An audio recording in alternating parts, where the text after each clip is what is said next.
सरकारी आउटसोर्सिंग कर्मचारी आर पार लड़ई आंदोलन को ओह्लाई 70,000 कर्मचारी भुवनेश्वर गांधी मार्ग में करुँच गर्जन 9 मास धरी अपेक्षा करने पर सरकार कथा दे प्रतिश्रुति रखिले नहीं किंबा स्थायी नियुक्ति देले नहीं।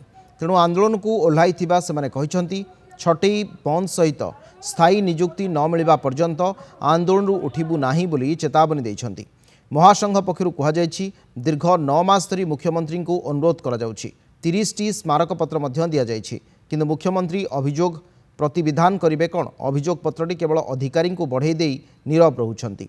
स्वास्थ्य अग्नि निर्वापक जंगल जल जोगान नियोजित मात्र 5% कर्मचारी को छाड़ी समस्ते आंदोलन में जोग देइछंती। पंचायत ब्लॉक स्तर आरंभ कर सचिवालय पर्यंत समस्त कर्मचारी आंदोलन में जोग देइछंती।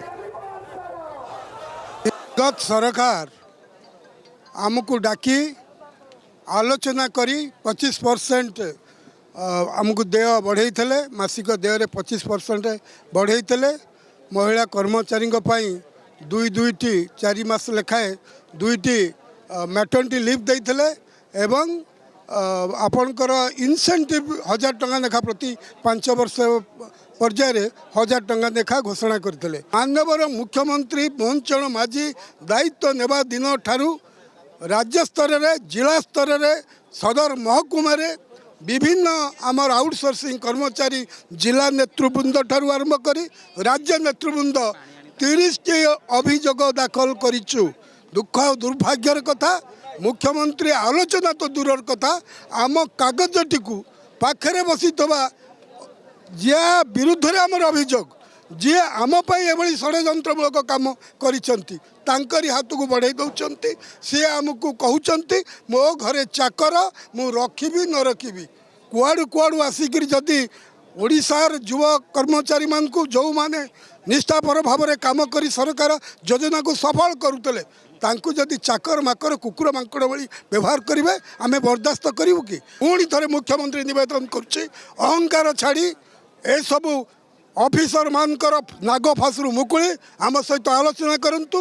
दाबी किछि नहीं आपण पूरा डबल इंजिन सरकार सबू डिपार्टमेंट रे आज छटपट होउचंती। आ सरकार आउटसोर्सिंग कर्मचारी को लेकिन चली सचिवालय आरंभ करी शौचालय पर्यंत एमती कि मुख्यमंत्री ग्रीभेन्स पर्यंत जोटी मुख्यमंत्री ग्रीभेन्स रे मु काम करूची ओडिशार एई अगणित असहाय कर्मचारी मानकर सभापति मु मुख्यमंत्री ग्रीभेन्स रे काम करूची किंतु एई अल्प पैसा रे खटेइकरी झिंटिका मारिकरी बणी पोषा सरकार न्याय आ बहुत बरदास्त कलु बहुत हो गला आउ नुह मो राज्य सरकार माननीय मुख्यमंत्री कहीं आम सहित अन्याय करजे कहते न्याय दरकार आज आम कथा विचार करूँ से देखुं ततला डह डह खरारे रास्ता उपरे न्याय व्याख्या आम बसीचु तो निश्चित भरोसा विश्वास अच्छी ये गणतंत्र विधि व्यवस्था पर भरोसा अच्छी माननीय मुख्यमंत्री आमको न्याय देवे।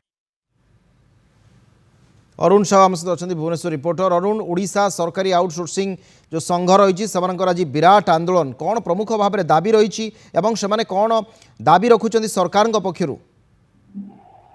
अविनाश देखो ओडिशा सरकारी आउटसोर्सिंग महासंघ आज विशाल समावेश देखा मिलता जहाँ रही दाबी स्थायी नियुक्ति सहित जो आउटसोर्सिंग जो रही प्रथा को संपूर्ण भाव उच्छेद कर जो मैंने भी जो कर्मचारी को छुट्टाई कराई से पुनर्नियुक्ति होबार दाबी आज देखिए कि पाखापाखि जो कहीपर 70,000 आउटसोर्सिंग कर्मचारी आज विशाल समावेश कर रणहंकार देते राज्य सरकार डबल इंजिन सरकार विरोध में गोटे नारा देते। गुरुत्वपूर्ण कथा हूँ जो भाव में जो ग्रीष्म प्रभाव रही सूर्य ताती ये सहित पेटर ताती सहित यदि कहीपर जो गर्जन ताती तो एक मिसे पूरा आंदोलन कर मुदा कर।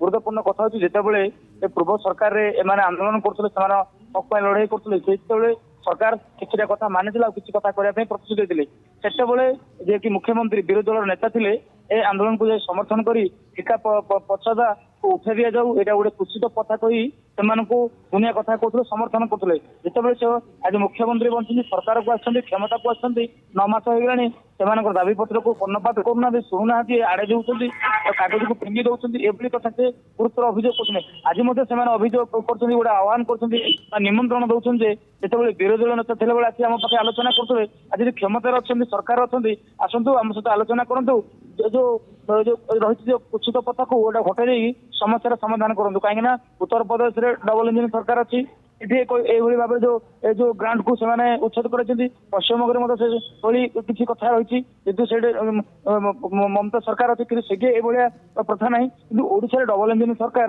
ସବୁ କିଛି ଥାଇ, କ୍ଷମତା ଥାଇ, ପ୍ରୟାସ ଥାଇ ଏଭଳି କିଭଳି ଭାବରେ ଏ କର୍ମଚାରୀଙ୍କୁ ବୟସରେ ପହଞ୍ଚି ସାରିଲେଣି, ସେମାନଙ୍କୁ ହତାଦାର କରାଯାଉଛି, ଦରମା ଦିଆଯାଉନି, ସେମାନଙ୍କୁ 8-10 ହଜାର କାମ କରୁଛନ୍ତି, ଇଏ ଗୋଟେ କଥା କହୁଛନ୍ତି। ମନେ ପଡୁଛନ୍ତି 42ଟା ଡିପାର୍ଟମେଣ୍ଟ ରହିଛି, ଯେମିତି ଜଣେ କହୁଥିଲେ ମୁଖ୍ୟମନ୍ତ୍ରୀଙ୍କ ବିଭାଗରେ ସେ ସଭାପତି ମହୋଦୟ କାମ କରୁଛନ୍ତି, ସଚିବାଳୟରୁ ଶୌଚାଳୟ ପର୍ଯ୍ୟନ୍ତ ସବୁଠି ଆଉଟସୋର୍ସିଂ କାମ।